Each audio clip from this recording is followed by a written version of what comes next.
La garde nationale est déployée pour affronter nos concitoyens. Les images que vous venez de voir en témoignent, illustrant la situation actuelle au Minnesota et l'escalade potentielle des événements. Les tensions s'intensifient sur plusieurs fronts, et pas seulement avec la garde nationale, comme nous le verrons. Ces chars et ces véhicules blindés que vous apercevez sont déployés par la garde nationale. Ce n'est pas une information sans fondement. Comme toujours, je vous présente ici les sources de ce qui se passe. Dans ce cas, ce n'est pas une exception. Il y a quelques semaines déjà, le gouverneur du Minnesota, Tim Walz, avait averti qu'il préparait la garde nationale à sortir dans les rues. Permettez-moi de clarifier une distinction qui pourrait prêter à confusion entre la garde nationale, l'ICE, et la patrouille frontalière. La garde nationale relève du contrôle de l'État, en l'occurrence du gouverneur. Les troupes de l'ICE et de la patrouille frontalière, elles, dépendent du gouvernement fédéral, c'est à dire de Donald Trump. Bienvenue sur le Réveil financier, où nous analysons les coulisses des événements qui façonnent notre monde. Restez avec nous, car une révélation sur les véritables motivations derrière ces événements pourrait bien vous surprendre. Voici ce que rapporte la Associated Press. La garde nationale a été activée à Minneapolis après qu'un agent de la patrouille frontalière a tiré sur un homme. Vous le voyez, cela se concrétise. Habituellement, cette information n'est pas largement relayée par les médias. Ce qui rapporte, c'est la tragédie, ce que les agents ont fait à l'infirmier Alex Petty. Je ne souhaite pas diffuser à nouveau les images de cet événement, car je ne veux pas revivre ou projeter à nouveau ce moment qui représente une véritable tragédie, celle d'un être humain qui aidait son prochain et qui a perdu la vie. J'en avais d'ailleurs parlé dans une vidéo précédente, mais je ne veux pas le refaire pour ne pas en faire l'apologie. Cependant, les images montrent clairement qu'il filmait avec un téléphone portable. Ensuite, il a aidé deux femmes qui avaient été bousculées par des agents de l'ICE. Ces derniers l'ont aspergé de gaz poivre au visage, l'ont maîtrisé et, une fois au sol, l'ont fouillé. C'est à ce moment-là qu'ils ont découvert que Alex Petty portait une arme, qu'ils lui ont retirée. Une fois l'arme complètement hors de sa portée, alors que l'agent qui l'avait saisie s'était déjà éloigné d'un pas, les tirs ont commencé. La version officielle prétendait que cette personne s'était approchée des agents de manière menaçante et qu'elle était armée. L'arme n'a été trouvée qu'après, et il ne s'est en aucun cas approché avec une arme. En fait, on ne la voit pas avant que l'agent ne la sorte. Ce qu'il tenait à la main, c'était un téléphone portable. Et maintenant, la rhétorique gouvernementale est qu'il s'agissait d'une menace, vous savez, un terroriste qui s'était rendu armé à la manifestation. Et que c'est pourquoi, en quelques secondes, ils ont dû prendre une décision. Oui, et ils ont tiré environ 8 fois sur cette personne. Cet événement, survenu juste un jour après que des milliers de personnes aient manifesté au Minnesota pour protester contre l'assassinat précédent de Renee Good, pousse les choses à un niveau extrême. La situation est d'une gravité alarmante et les tensions s'accumulent sur de nombreux fronts, menaçant de se rompre. Cela a tellement tendu les cordes qu'un point de rupture sera atteint, et cela pourrait éclater de la pire des manières. La situation au Minnesota est sérieuse. D'un côté, nous avons ce mouvement interne, disons étatique, du gouverneur qui déploie la garde nationale. Quelle est la fonction de la garde nationale? C'est précisément de contenir, de dissuader d'une certaine manière, voire d'affronter l'ICE pour que ces abus cessent. Les tensions montent à ce point, tandis que de l'autre côté, les citoyens sortent pour ériger des barricades afin d'empêcher le passage de l'ICE. Cela s'est produit après cette fusillade. Ils ont utilisé des conteneurs à ordures, des matelas, tous les grands conteneurs en plastique et en métal utilisés pour la collecte des déchets, comme barricades pour bloquer l'accès à l'ICE. Regardez, ces images sont réellement incroyables. On dirait un film, un chaos, car c'est précisément ce qui se vit au Minnesota, un chaos absolu. Des images que nous n'aurions jamais imaginé voir se produire dans le pays, censé être celui de la démocratie et des libertés, et qui réduit maintenant ses citoyens et ses villes à cela.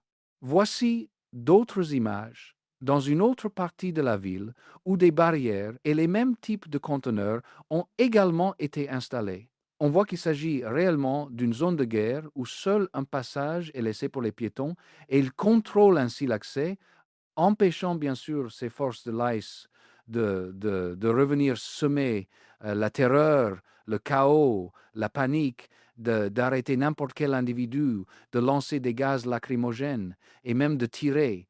Mais en plus de cela, comme si cela ne suffisait pas, quelle a été la réponse du gouvernement fédéral de Donald Trump après le premier événement concernant Renegade, cette femme de 37 ans? Il a envoyé 50% de forces supplémentaires. Il y avait 2000 membres de l'ICE. Il en a envoyé 1000 de plus. Et maintenant, que va-t-il faire concernant Alex Petty? Eh bien, il menace d'invoquer la loi sur l'insurrection. Avec cela, il aurait le pouvoir d'envoyer l'armée dans les rues, instaurant de facto un quasi-couvre-feu, mais derrière tout cela, il y a de nombreuses motivations politiques qu'il poursuit. Vous souvenez-vous de l'époque où le prétexte, par exemple en Irak, était qu'ils possédaient des armes nucléaires il y a longtemps? Ils ont envahi et il s'est avéré qu'ils n'ont pas trouvé une seule arme nucléaire. Ou, comme il y a quelques semaines au Venezuela, il disait qu'il devait arrêter Nicolas Maduro parce qu'il était le chef du cartel des Soleils et que ce cartel n'existait même pas. Quelque chose de similaire se passe au Minnesota. Là, le prétexte est l'insécurité et le chaos qui, selon eux, existaient et qui ont justifié l'envoi de l'ICE. Tout cela, selon eux, serait causé par les migrants. Mais l'objectif principal n'est bien sûr pas cela, ni seulement les expulsions. Il y a un intérêt beaucoup plus profond, bien au-delà, où ils veulent tirer profit de toute cette situation, quelles qu'en soient les conséquences. En analysant certains discours et éditoriaux de Donald Trump et de son administration, il apparaît qu'ils veulent des résultats chiffrés, sans égard pour la démocratie, le processus légal ou la manière d'y parvenir. Au final, ce qu'ils veulent, c'est un contrôle politique, en commençant par le Minnesota et en étendant leur influence aussi loin que possible. Sans perdre de vue que cette année, dans 11 mois, une échéance cruciale que Donald Trump redoute, les élections de mi-mandat. Mais il est déjà en train de mobiliser ses agents, sa répression, sa force publique pour empêcher cela. Et ce n'est pas moi qui le dis, mais je vais vous présenter un extrait d'une interview du constitutionnaliste Raphaël Peñalver, qui l'a prédit et visualisé. Maintenant, à mon avis, tout ce chaos qui a été créé, l'objectif réel n'est pas la déportation. Le véritable objectif est le contrôle politique et la création d'une situation où le président, à la veille des élections, pourra invoquer la loi sur l'insurrection, ce qui suspendrait les droits constitutionnels et pourrait même suspendre les élections. Le simple fait qu'ils arrêtent des personnes dans la rue et leur demandent de prouver leur citoyenneté américaine devrait nous alerter sur ce qu'ils pourraient tenter de faire pour contrôler le vote en novembre. Cela va, à mon avis, bien au-delà de la question de la déportation. Avocat, croyez-vous que ce qui se passe au Minnesota, la situation actuelle, justifie l'application de cette loi? Absolument pas. Et cela ne justifie pas non plus la militarisation de la ville.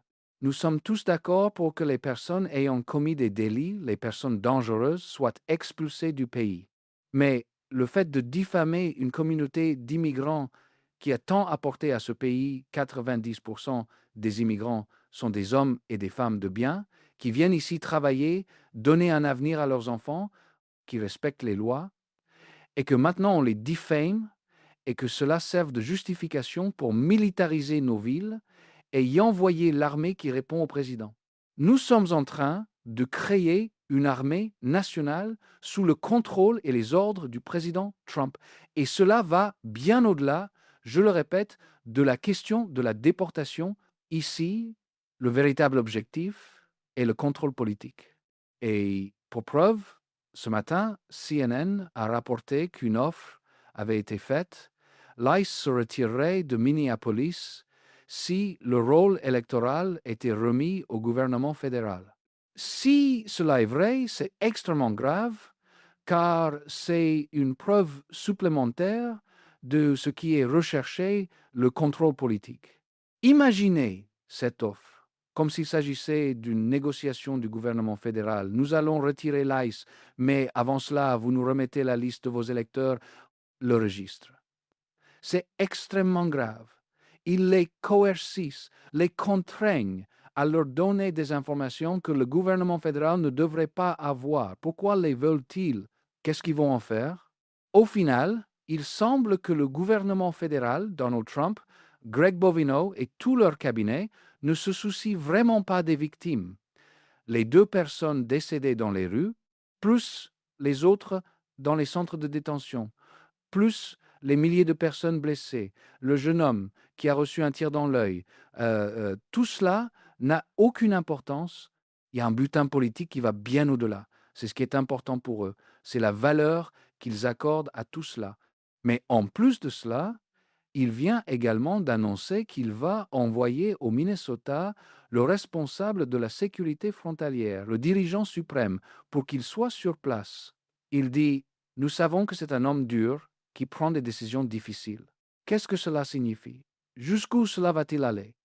Car nous avons vu ici les manifestations de milliers de personnes qui descendent dans les rues, mais aussi l'arrivée de la garde nationale, la fermeture des rues avec des barricades et la présence de citoyens armés qui patrouillent également.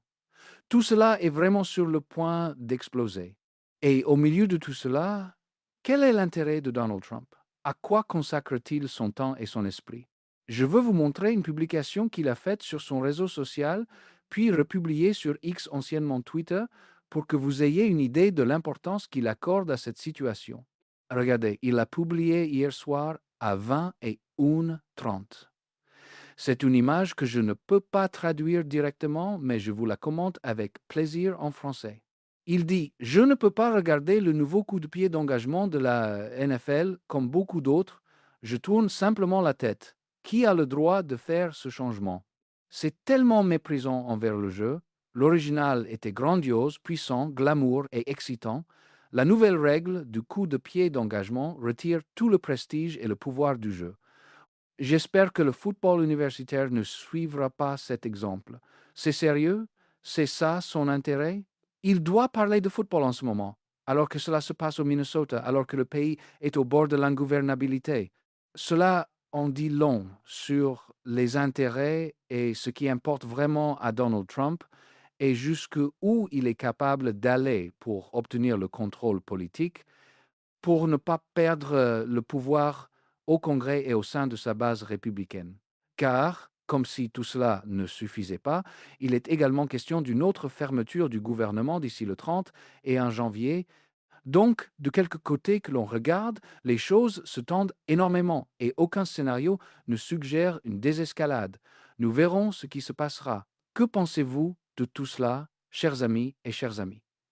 J'adorerais lire votre opinion.